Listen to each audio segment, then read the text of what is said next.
Hi guys, welcome back to my channel. मेरा नाम है दुष्यंत और आज का हमारा टॉपिक है ड्रेस फॉर सक्सेस। अब बेसिकली ड्रेसिंग का सक्सेस से बहुत बड़ा रिलेशन है, वो मैं तुम्हें आने वाले वीडियो में समझाऊंगा। सबसे पहली चीज़ होती है, अभी आप लोग सोचोगे कि डोंट जज a book by its cover. भैया ड्रेसिंग ज़रूरी नहीं है सक्सेस के लिए, वो बात सच है, बट ड्रेसिंग इतनी भी ज़रूरी नहीं है, बट ज़रूरी है फॉर सक्सेस। अब सबसे पहली चीज़ सुन लो, एक साइकोलॉजी का बेसिस होता है, हमें जो जज किया जाता है वो हमारे सबसे पहला जो इंप्रेशन होता है उसके लिए हमें मिलते हैं 7 सेकंड्स। अब ये नहीं कि टाइमर लग जाता है, वो एक्चुअल में अब आपके सामने चाहे लड़की बैठी हो या फिर लड़का बैठा हो, आपके सास ससुर बैठे हो, कोई भी बैठा हो, वो आपको 7 सेकंड में जज करेगा। ये बात उनको नहीं पता होगी, ये साइकोलॉजी होती है ऊपर से लेकर नीचे तक। फर्स्ट अपीयरेंस मैटर करती है। अब उसमें आपने गंदे जूते, आपके नाखून बड़े हैं, मूंछें इधर उधर निकलनी है, नाक से बाल निकलने हैं, ये सब चीज़ें मैटर बहुत ज़्यादा करती हैं, क्योंकि आपके बोलने से पहले आपको देखते हैं लोग। अब बेसिकली स्मेल अच्छा कर रहे हो तो ऑटोमेटिकली फर्स्ट इंप्रेशन बन जाएगा। तो ये चीज़ मैं नहीं कह रहा हूँ, ये साइकोलॉजी कहती है। तो सबसे पहला रूल होता है 7 सेकंड रूल, उसी में आपको अपना अच्छा इंप्रेशन देना। आप 7 सेकंड में आप अपने बारे में क्या बोल दोगे, मुझे ABCD आती है, ये सब नहीं ना। आप बेसिकली अच्छी ड्रेसिंग से ही अपना इंप्रेशन जमा पाओगे। सो यही इसी चीज़ पर हमारे आने वाली वीडियो पूरी बेस्ड है। पॉइंट नंबर 2 है ड्रेस फॉर सक्सेस और फेलियर। अब इस पॉइंट का मैं अपनी ज़िंदगी का एग्जांपल देता हूँ। अभी अब सामने देख रहे हो, सामने एक कंस्ट्रक्शन साइट है, तो मैं वहाँ पे वो था, साइट इंजीनियर होते हैं। तो हम लोग का काम ही था, सबसे पहले हम लोग जो जूते पहनते हैं ना, जैसे हम नॉर्मल स्पोर्ट्स शूज़ वगैरह कैजुअल शूज़ पहनते हैं, हमारी साइड पे वो नहीं, हमारी साइड पे चलते हैं सेफ्टी शूज़। अब सेफ्टी शूज़ आपने पिक्चरों में देखे होंगे, सिक्योरिटी गार्ड्स, इलेक्ट्रीशियन, इस टाइप के लोग पहनते, तो हम लोग भी वही पहनते थे। 800 साढ़े 800 रुपये का जूता होता था, वो सेफ्टी शूज़ पहनते थे। ऊपर से जब हम साइड पर खड़े होते हैं ना, मिट्टी बहुत ज़्यादा लगती है, धूप धूल मिट्टी, तो बेसिकली हम बेकार कपड़े पहनते हैं, कपड़े बेकार हो जाते थे। तो एक दिन क्या हुआ था, इस पॉइंट से रिलेटेड बता रहा हूँ, एकदम से याद आया। तो कपड़े मैंने बहुत बेकार से पहन रखे थे, क्योंकि गंदे हो जाते थे सीधी साइड पे। बाल टेढ़े, घुंघराले बाल थे, बाल टेढ़े थे, दाढ़ी थोड़ी सी बढ़ी हुई थी, बेकार शर्ट थी, बेकार पैंट थी, मेरे को आज तक याद है। और जूते गंदे हो चुके थे क्योंकि बारिश का मौसम था। तो फिर हम लोग बैंक गए, मतलब मेरे को बैंक भेजा गया चेक वेक लगाने के लिए। मसूरी में था, तो जब मैं बैंक गया तो मतलब मेरे को अंदर से महसूस हो चुका था कि वहाँ मेरे लोग सुन नहीं रहे, जबकि मेरी कंपनी बहुत ज़्यादा बड़ी थी। बेसिकली हमारे ट्रांजैक्शन अच्छे खासे थे, बट वो लोग मेरे को सीरियसली नहीं ले रहे थे। ये चीज़ मैंने देखी थी। अब बहुत टाइम खड़ा हो गया, हम लोग बैठे हुए, फिर मेरे को देखा लगा कि अच्छा, somebody was noticing my shoes. वो दूर से बैठा अकाउंटेंट, वो मेरे जूते देख रहा था, तो थोड़ी शर्म आई, मैं जूते ऐसे छुपाने लग गया। उसके बाद क्या हुआ, वो उस टाइम मेरे को बहुत शर्म आई। मतलब ऐसे नहीं कि मैं बिल्कुल ही बहुत गरीब सा, but I wasn't looking good, इतना मैं जानता था। उसी हिसाब की फिर हमारी बात की वैल्यू होती है। नेक्स्ट उसके बाद क्या हुआ, दिवाली का टाइम था सेम, तो फिर हम लोगों को मैनेजर को मिठाई वगैरह देने जाना था स्टाफ को। तो आई एग्जैक्टली रिमेंबर, जब मैं मिठाई के डब्बे लेके गया। अब सबसे बड़ी चीज़ तो मिठाई के डब्बे वो बहुत ज़्यादा महंगे वाले थे, ऊपर से जो मेरी ड्रेसिंग थी, क्योंकि हम दिवाली के लिए तैयार हुए थे, अच्छे खासे बाल वाल सब ड्राई रहा। तो जब उस सेम बैंक में मैं गया था, तो थोड़ा सा लोगों का जो रिएक्शन था, लोगों का जो बात करने का तरीका, बिहेवियर था, वो मेरे जो प्रति था, मेरे टुवर्ड्स मी, वो बहुत ज़्यादा अलग था। मैनेजर उठ के आके हाथ मिला रहा है, because I was giving him something, but मैं उसको दे रहा था, वो तो चीज़ सही है, बट मैं कपड़े भी बहुत ज़्यादा अच्छे पहने हुआ था। ऊपर से अकाउंटेंट दूर से ही जैसे ही आराम कर रहे थे। मसूरी में क्या करते हैं मेरे को याद है, पर मैं वो चीज़ भूल गया, पहाड़ी लैंग्वेज होती है वो। तो ऐसे ही करके मतलब, तो मैंने वो डिफरेंस देखा था अपने में। अब डिफरेंस ये नहीं कि मैंने उनको अपनी जेब से कुछ नहीं दिया, मैंने दिया अपनी कंपनी की तरफ से। बट जब मैं दोनों बार चीज़ें देने पहुंचा, पहली बार चेक देने पहुंचा था खराब कपड़ों में, दूसरी बार मिठाई देने पहुंचा सही अच्छे कपड़ों में, बिहेवियर दोनों टाइम पे बहुत ज़्यादा अलग था। अब इस चीज़ को मैं मैनिपुलेट भी कर सकता था कि मैं दूसरी बार अच्छे कपड़े पहन के पहुंचा, मैनेजर पैरों में गिर गया, ऐसा नहीं। चलो मैं दूसरी बार भी कुछ देने पहुंचा, जो चीज़ सच है वो मैं आपको बताऊंगा, बट मैंने जो बिहेवियर था वो उनका अपनी तरफ बदलते हुए देखा। तो ड्रेसिंग का बहुत बड़ा फ़र्क पड़ता है, बहुत बड़ा। तो इसीलिए आप जब भी ड्रेस किया करो, सोच के किया करो, इधर if you are going for an interview और या कुछ भी, आपको ड्रेसिंग हमेशा अच्छी रखनी पड़ेगी। आजकल आप हिंदी वाले वीडियोस देखते होंगे IAS के टाइम पे, एक बंदे के बाल की लट ऐसे आ रही थी, एंड जो IAS का जो इंटरव्यू लेता उन्होंने बोल दिया था कि मुझे तुम्हारे बाल अच्छे नहीं लग रहे, तुम पहले अपने बाल सही करो। तो बोला सर मेरे बाल ऐसे हैं, तो वो बोला तो इन्हें कटाओ। हमें फ़र्क है कि वो लट क्यों आ रही है, वो कह रहा है वो मुझे डिस्ट्रैक्शन हो रहा है, ऐसे करके। तो ये छोटी छोटी चीज़ें बहुत ज़्यादा मैटर करती हैं। पॉइंट नंबर 3 है कॉन्फिडेंस।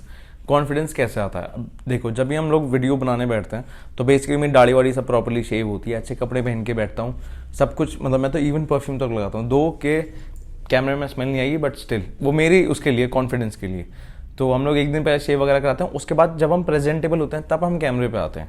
कैमरे पे आ रहे हैं, क्यों आ रहा है? क्योंकि कॉन्फिडेंस है, बोलने का कॉन्फिडेंस है। और बोलने का कॉन्फिडेंस इसलिए आ रहा है कि अच्छे कपड़े पहना हूँ, बाल वाल सब कुछ सेट है प्रॉपरली। अगर बनियान में, फटी बनियान में बैठता तो क्या तुम लोग मेरी बात सुनते? नहीं सुनते। तो यही सब चीज़ है। तो ऐसे ही सिर्फ और सिर्फ अच्छा कपड़ा पहनना इंपॉर्टेंट नहीं है, आपको अपने बालों की, स्किन की, हर चीज़ की केयर करनी पड़ेगी, जब ही आप में कॉन्फिडेंस आएगा। तो अपनी स्किन का ख्याल रखने के लिए मैं यूज़ करता हूँ द आयुर्वेदा कंपनी की tea tree range. Tea tree range में आता है द आयुर्वेदा कंपनी का tea tree foaming face wash with Neem and BECIL. उसके साथ में आता है द आयुर्वेदा कंपनी का टी ट्री फेस सीरम। तो आपको ये फेस वॉश यूज़ कैसे करना है? सबसे पहले आपको अपने फेस और नेक को वेट करना है, 1 से 2 पंप आपको पुश करना है, और फिर अपने फेस को जेंटली मसाज करना है आउटवर्ड्स, क्लॉकवाइज या एंटी क्लॉकवाइज डायरेक्शन में, वो आप लोग देखो। उसके बाद आपको अपना चेहरे को कोल्ड वाटर से वॉश करना है।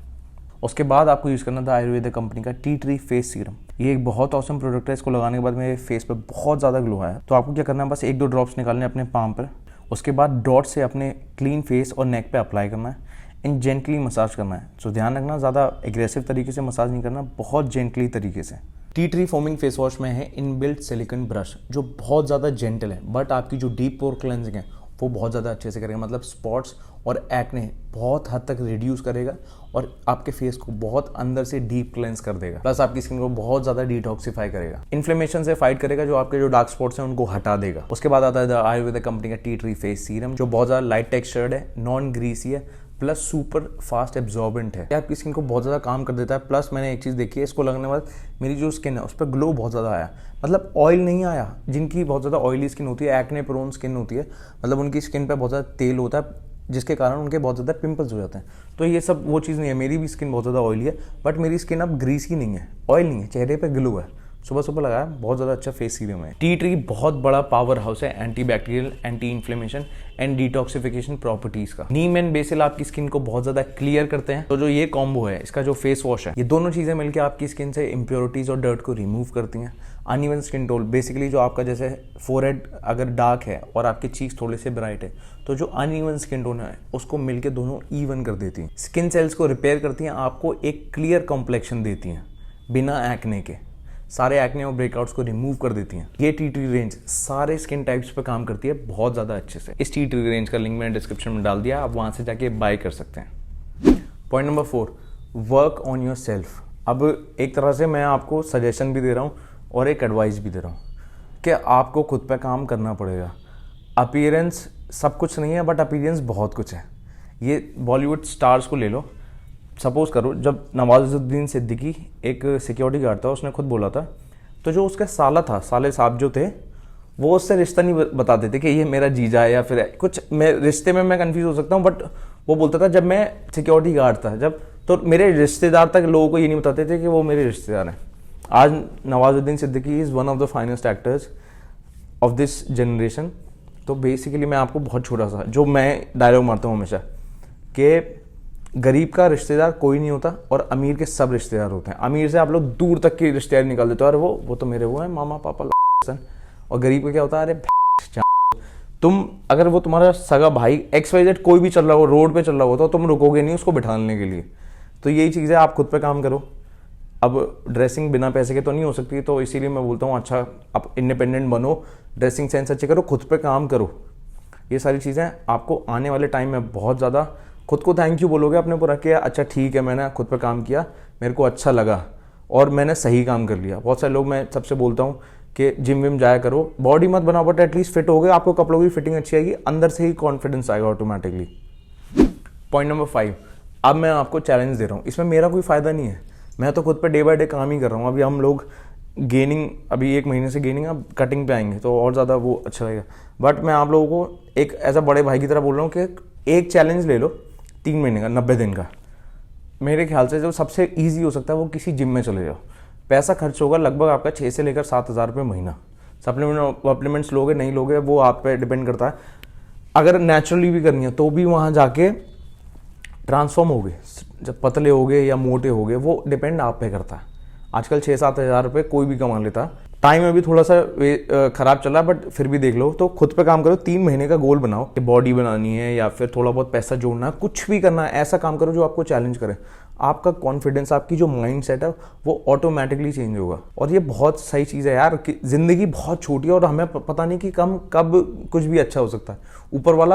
ऊपर वाले में बहुत शक्ति है, वो कभी भी आपकी ज़िंदगी बदल सकता है अगर आप मेहनत कर रहे हो ना। तो यार मेरी बात सुनो, मैं वहाँ से उठ के यहाँ पे आ गया कैमरे पे, वो बहुत बड़ा कुछ नहीं हुआ, बट स्टिल मतलब मेरे को ये पता था कि मेरे को वहाँ नहीं होना। और माँ कसम मैं इस चीज़ के लिए हर एक सेकंड थैंक यू बोलता हूँ कि मैं अच्छा है मैं वहाँ नहीं बैठा हूँ, यहाँ बैठा हूँ। तो यही चीज़ है। तो चैलेंज लो, अगर हेयर कट अच्छा कराओ, चेहरे पे फेशियल वगैरह लगाना स्टार्ट कर दो, दाढ़ी अलग से करा लो, बॉडी बना लो, नए कपड़े ले आओ, ये सब कर लो, बट कुछ ऐसा करो जिससे आपका कॉन्फिडेंस बूस्ट हो। बहुत सिंपल सा एग्जांपल ले लो, जब भी नया अंडरवेयर पहनता हूँ, मेरे को एक अंदर से बड़ा वो आता है। ऐसे ही जब हम स्कूल में नया बैग लेके जाते थे तो अंदर से कॉन्फिडेंस नहीं आता था, भाई आज हमारा बैग देख नया, पूरा स्कूल देखेगा। ये सब छोटी छोटी चीज़ें मैटर करती हैं। तो ऑलराइट गाइस, आज के लिए बस इतना ही। आई होप आपको वीडियो पसंद आए तो लाइक कर देना, चैनल तो सब्सक्राइब वो तुम्हारे ऊपर है। Thank you.